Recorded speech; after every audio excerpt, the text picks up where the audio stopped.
नमस्कार दोस्तों, का से कहानी चैनल में आप सबका स्वागत है।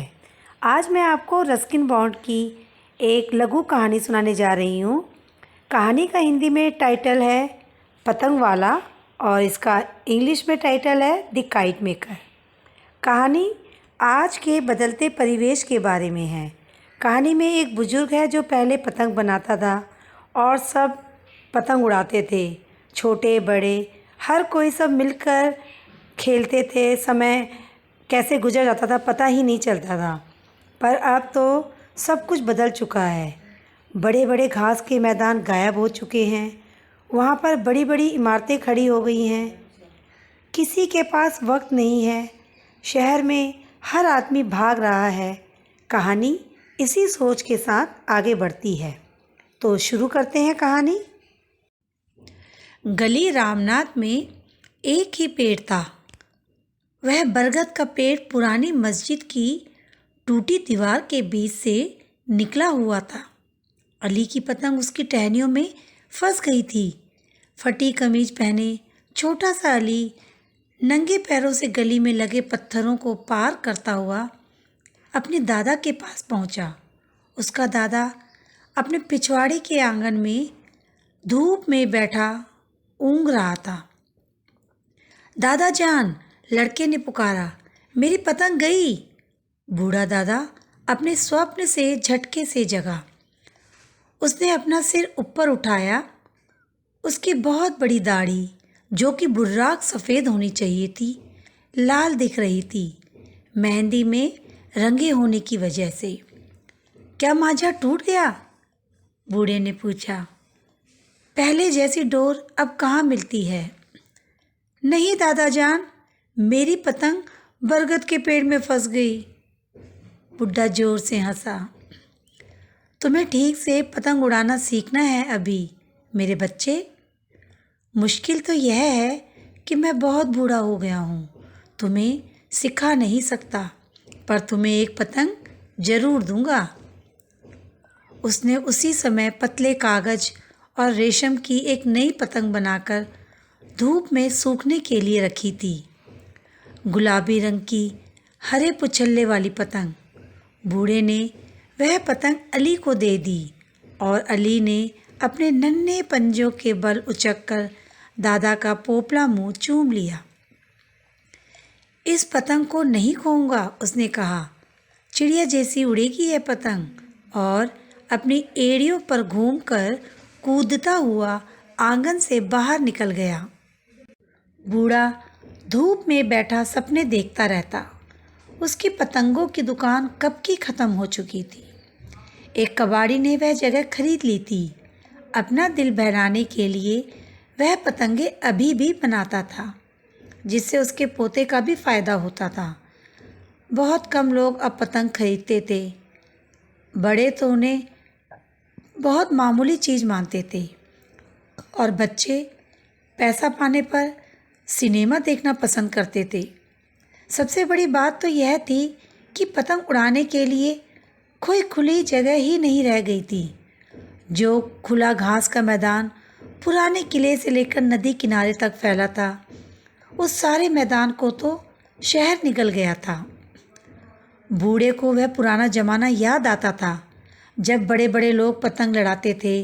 पतंगें आसमान में तेज़ी से घूमती थी और झपट्टा मारती थी, एक दूसरे के धागे से फंसकर खींचती जाती थी, जब तक कि एक पतंग कट नहीं जाती थी।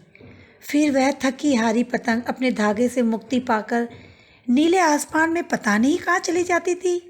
बाजियाँ लगती थी और पैसे हाथ बदलते थे। उस समय पतंगबाजी शाही शौक था। बूढ़े ने याद किया कि कैसे नवाब साहब खुद नदी किनारे अपने दरबार के साथ आते थे और इस राजसी शौक में समय बिताते थे। तब लोगों के पास समय था, जो कि वह एक नाचते हुए दिल को खुश करने वाले कागज़ के टुकड़े के साथ मौज मस्ती में बिता सकते थे, चाहे घंटा भर ही क्यों ना हो। आजकल लोग दौड़ते ही रहते हैं उम्मीदों की गर्मी लिए। किसी के पास समय नहीं है। नाजुक चीज़ें जैसे पतंग उड़ाना या आंख बंद कर सुनहरे सपने देखना पैरों तले रौंद दी जाती है। जब वह जवान था तो महमूद पतंग बनाने वाले के नाम से सारे शहर में जाना जाता था और उसकी कुछ विशेष सजावट वाली पतंगें उन दिनों में 3 या 4 रुपए तक भी बिकती थी।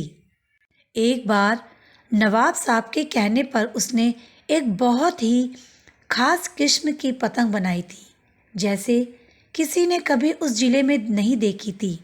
उसमें एक कतार में लगे छोटे छोटे कागज के गोलाकार टुकड़े एक हल्के बांस के फ्रेम से जड़े थे। हर गोले के दोनों तरफ एक एक घास का गुच्छा लगा दिया गया था, जिससे संतुलन बना रहे। सबसे ऊपर वाला कागज का गोला एक तरफ को फूला हुआ था। उसके ऊपर एक अजीब सा चेहरा बना दिया गया था, जिसमें आंखों की जगह 2 छोटे गोल शीशे जड़े थे।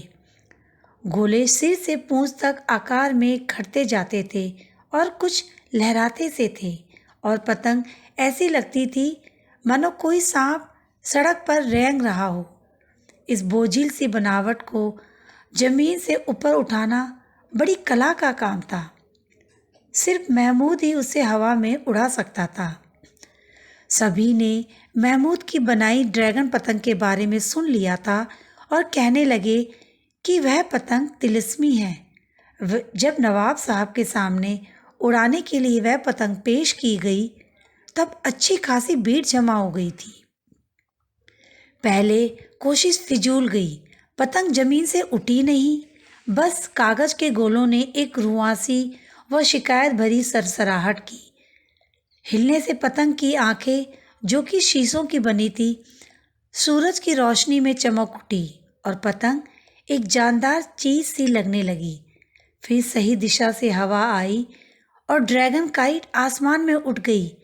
इधर उधर छटपटाते हुए वह ऊपर उठने लगी, ऊंची और ऊंची। सूरज की रोशनी में शीशे लगी आंखें शैतानी सी चमकने लगी। जब यह बहुत ही ऊपर उठ गई तो हाथ में पकड़ी रस्सी पर जोरों का झटका लगने लगा। महमूद के लड़कों ने चरखी को संभाला। पतंग जोर मारती रही।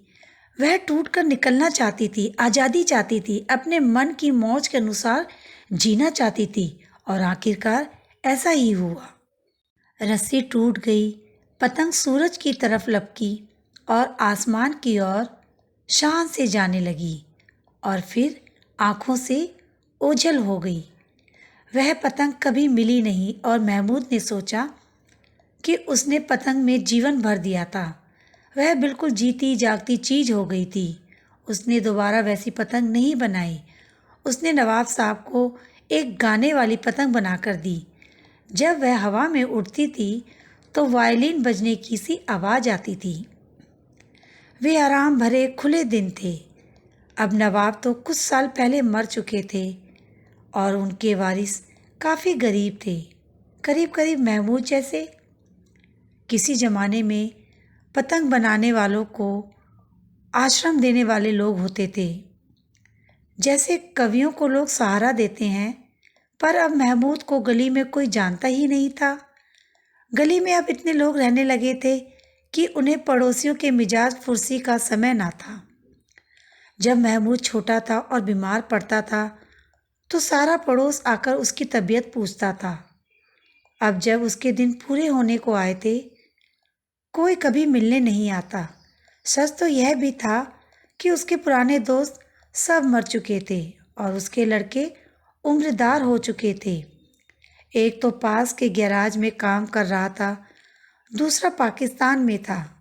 बंटवारे के समय वह वहीं था और फिर वापस यहाँ रिश्तेदारी में नहीं आ सका था।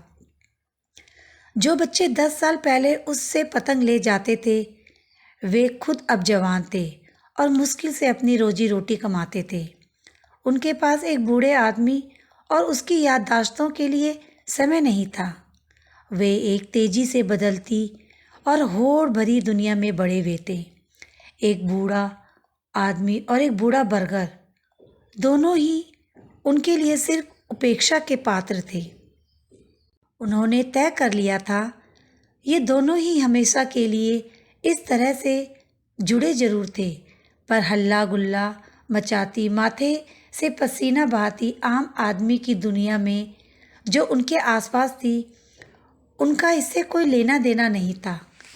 अब लोग बरगद के पेड़ तले जमा होकर अपनी समस्याओं और अपनी योजनाओं के बारे में बातें नहीं करते थे। सिर्फ सिर्फ गर्मियों में कभी कभी कड़ी धूप से बचने के लिए वहाँ खड़े हो जाते थे। पर वह छोटा लड़का ना था। महमूद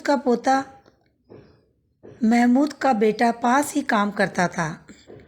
महमूद उस छोटे लड़के को जाड़ों की धूप में खेलते हुए देखता था और जैसे एक तंदुरुस्त पौधा रोज़ कुछ नई पत्तियां निकाल कर बढ़ता है, वैसे ही अली भी महमूद की आंखों के सामने बढ़ रहा था। पेड़ों और आदमियों में बहुत कुछ एक जैसा है। हम धीरे धीरे बढ़ते रहते हैं। अगर हमें कोई चोट ना पहुंचाए, भूखा ना रखे या काट ना डाले। जवानी में हम अपनी शान से देखने वालों की आंखों में चमक ले आते हैं। बुढ़ापे में कुछ झुकने लगते हैं। हम टूटती शाखाएं, थके हाथ पैर धूप में फैलाते हैं और फिर एक लंबी सांस खींचकर अपने आखिरी पत्ते बिखेर देते हैं। महमूद उस पुराने बरगद के पेड़ सा था। उसके हाथ भी झुर्रियों भरे कुछ टेढ़े मेढ़े हो गए थे, बरगद की जड़ों की तरह। अली तो उस छोटे मिमोसा के पेड़ की तरह था जो कि आंगन के दूसरे कोने में बोया गया था। 2 साल में अली और मिमोसा का पेड़ दोनों ही तरुणाई की ताकत और आत्मविश्वास पा जाएंगे। सड़क की आवाज़ें धीमी होने लगी। महमूद को लगा शायद उसे नींद आ रही है और वह फिर सपने देखेगा। कभी कभी वह पतंगों के सपने देखता था। एक ऐसी पतंग का जो कि हिंदुओं के भगवान विष्णु की सवारी गरुड़ की तरह सुंदर और ताकतवर दिखती होगी। वह अली के लिए एक बहुत ही गजब की पतंग बनाकर जाना चाहता था। अली के लिए छोड़ने को उसके पास और क्या था। अली की आवाज़ दूर पर सुनाई दी। उसे नहीं समझ आया कि अली उसे ही पुकार रहा है। ऐसा लग रहा था कि आवाज़ बहुत ही दूर से आ रही है। अली आंगन के दरवाजे पर खड़ा पूछ रहा था, क्या अम्मी बाजार से लौट आई है? महमूद ने कोई जवाब नहीं दिया। अली ने दोबारा पूछा और दादा की तरफ बढ़ा। बूढ़े के सिर पर धूप तिरछी पड़ रही थी और एक छोटी तितली उसकी बड़ी सी दाढ़ी पर बैठी थी।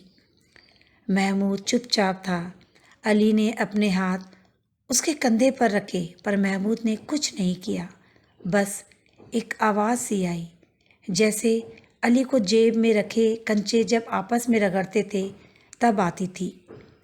अली एकदम से घबरा गया और दरवाजे की तरफ वापस गया। सड़क पर दौड़ता हुआ जोर जोर से अपनी माँ को बुलाने लगा।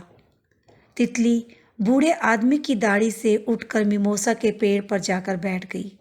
हवा का झोंका आया और उसने पेड़ में फंसी पतंग को निकालकर हवा में ऊंचा फेंक दिया। वह फटी पतंग उस कश्मकश से भरे शहर से निकलकर अनजाने नीले आसमान में कहीं चली गई। तो दोस्तों, कहानी यही ख़त्म होती है। आपको ये कहानी कैसी लगी, आप ज़रूर बताइए। ऐसी ही और सुंदर रोचक कहानियाँ लेकर मैं आपसे फिर मिलूँगी। तब तक के लिए नमस्कार। खुश रहिए, आबाद रहिए और हाँ, प्लीज़ मेरे चैनल को सब्सक्राइब कीजिए, शेयर कीजिए और लाइक कीजिए।